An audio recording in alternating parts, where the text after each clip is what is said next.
Neal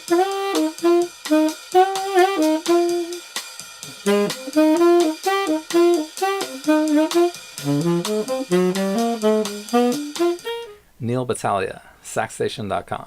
I help people who are learning to play saxophone sound better. Now, the other day I got a question from someone on Saxstation, and they said, "Hello, I would like to ask you to help me with determining the brand of a tenor saxophone. The engraving says Carl F., New York, and it says it's quite old." She says, "Unfortunately, the musician passed away, and I'm helping the family to determine the worth of the instrument. Thank you for all your help." So, basically, I've actually seen instruments that say something very similar, say Carl Fischer, and I've seen other instruments that say that as well as a company, and I think they're still around, but they're probably doing different things than they used to.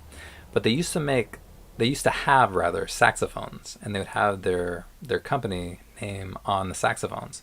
They didn't actually make the saxophones themselves. They might have done part of the work, but basically what they are called stencil horns. Basically, another company made the saxophone, and then they put their name on it. So in this case, at least with the one that I have, it's a Buscher saxophone, and it says Carl Fischer on it. So I imagine that it stands for Carl Fischer, Carl F., old saxophone in New York. It says New York on it, probably Carl Fischer. I said that I have one like that as well. It's a Stencil. And I asked if it's an alto or a tenor, and if it needs repairs, if it's playable or if it needs a lot of work. That's a pretty big factor when you're trying to figure out how much something is worth. So she says, "Thank you very much for your reply. It's a tenor. I don't think it needs repair," but she doesn't know for sure. So she says she has a friend who played it. And so basically, if it actually doesn't need repairs, I'm going to say it's worth maybe about $600. Maybe a little more, maybe a little bit less. Probably not too much more, not too much less.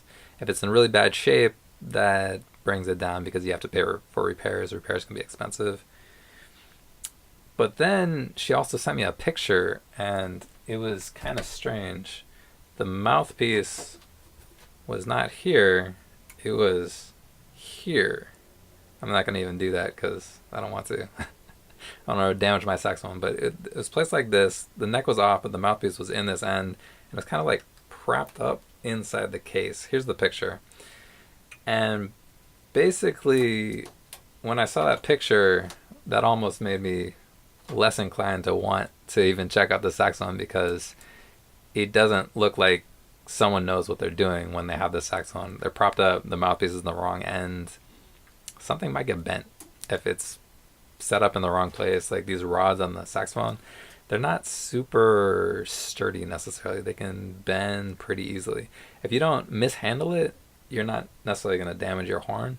But if you have it set up in a weird way in the case, if you have things in the wrong places, you have to be really careful if you don't want to hurt the saxophone. And if you don't know how to play, you're not going to know that you did it. You're not going to be able to test it to see if it actually got damaged. But basically, it's probably worth somewhere in that range, around 600, maybe more like 500, maybe more like 700. Probably not too different than that. Basically, the saxophones can sound pretty good. I played one for quite a while. And they're a little bit harder to play than a modern saxophone. Like the ergonomics of it are a little bit different, but they can sound really good. They can maybe even sound better than some of the modern horns, but they are a little bit harder to play. So yeah, if you have a question about a horn, I might be able to answer it. Basically, if it's an old saxophone with a name that's a little bit less common, it might be a stencil horn. If it's a new saxophone with a name that's less common, it's probably something made in China. It's probably made at one of the factories where they make other saxophones, but it might be just kind of not exactly one of the more famous brands. So it might be okay, it might not be. You probably want to try it out, or have someone who knows how to play try it out if you're curious about a saxophone. I've tried out a lot of different saxophones. I haven't tried out all of them, and I've seen a lot of different things. So yeah, I've seen stencils from different companies. I've played like Selmers and Yanagisawas, Yamahas, Kyleworth, lots of different brands, Jupiter, Antigua. I've been to the NAMM show. At the NAMM show, you can try out all kinds of different things that are more modern. And I've also tried some old saxophones, so I might be able to answer your question if you have a similar question to this one. This channel is more about helping you learn how to play the saxophone, things about like rhythm, tone, different notes and chords, things like that. I have different classes and books that I put together on Saxation, and if you want to join the beginning saxophone players group, there's a link to that. Just go to Facebook and answer some questions, 3 questions actually. You can probably join that and get a little bit of feedback on your playing. If you want to get more feedback, you can take some lessons on Skype, and you can check out something called Saxophone Tribe, where I give people feedback on their playing and help them progress by giving them ideas of what they need to focus on, what they need to change.